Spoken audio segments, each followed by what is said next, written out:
Sapta Sindhu, the cradle of ancient Indian civilization. You can pause and read what we'll cover in this video. Also, this is my first video. I'm still learning editing, so if something looks simple, please bear with me. I'll try to improve in the next videos.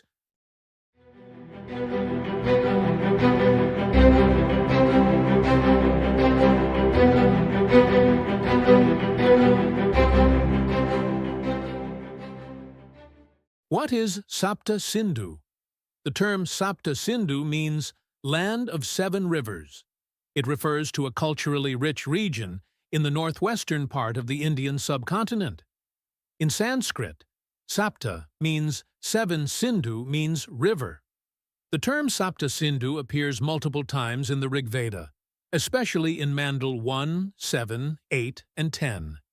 These hymns describe a sacred land shaped by powerful rivers and ancient culture.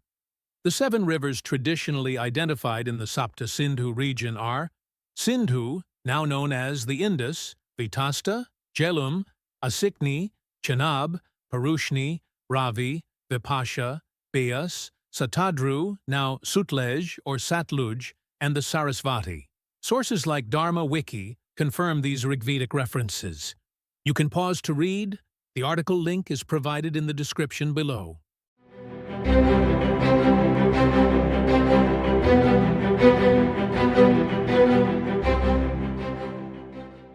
As we zoom into this part of the world, we see the northwestern region of the Indian subcontinent. Long ago, this land was home to one of the world's oldest civilizations, built around seven major rivers. Today, this region lies across modern-day India and Pakistan.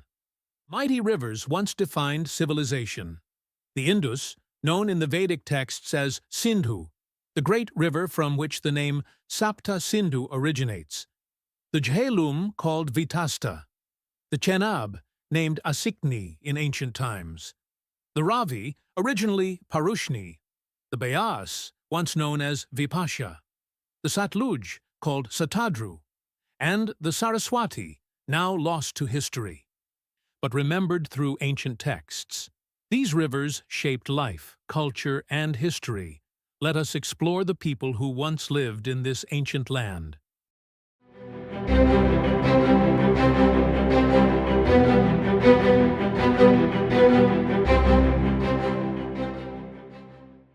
The Sapta Sindhu wasn't just a land of rivers. It was a land of tribes. Tribes that sang hymns, worshipped nature, and laid the foundations of early Indian culture. Among them, the Bharatas stood out. Known for their rituals, courage, and central role in the Battle of 10 Kings, they are seen as the cultural ancestors of India. Another key tribe was the Purus.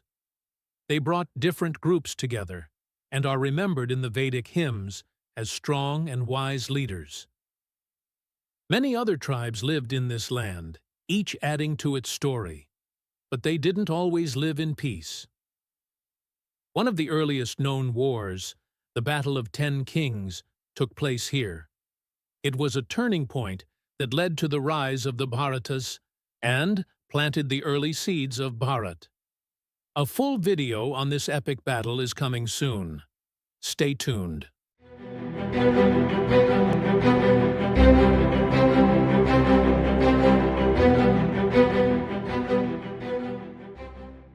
When the Persians arrived, they couldn't pronounce the S, so Sapta Sindhu became Hapta Hindu.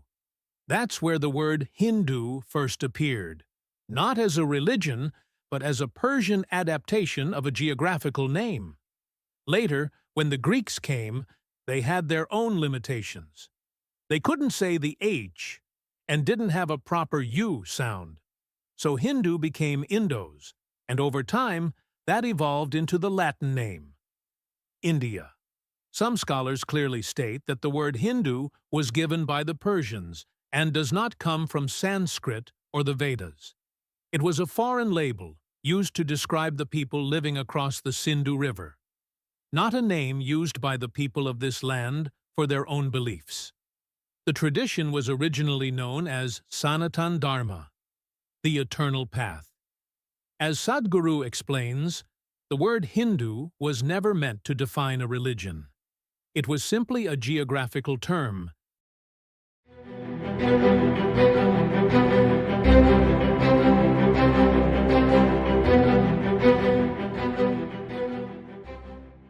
Sapta Sindhu, the land of 7 rivers, is mentioned in the Rigveda and includes parts of modern India and Pakistan. Tribes like Bharatas and Purus lived here, and the Battle of 10 Kings shaped early history.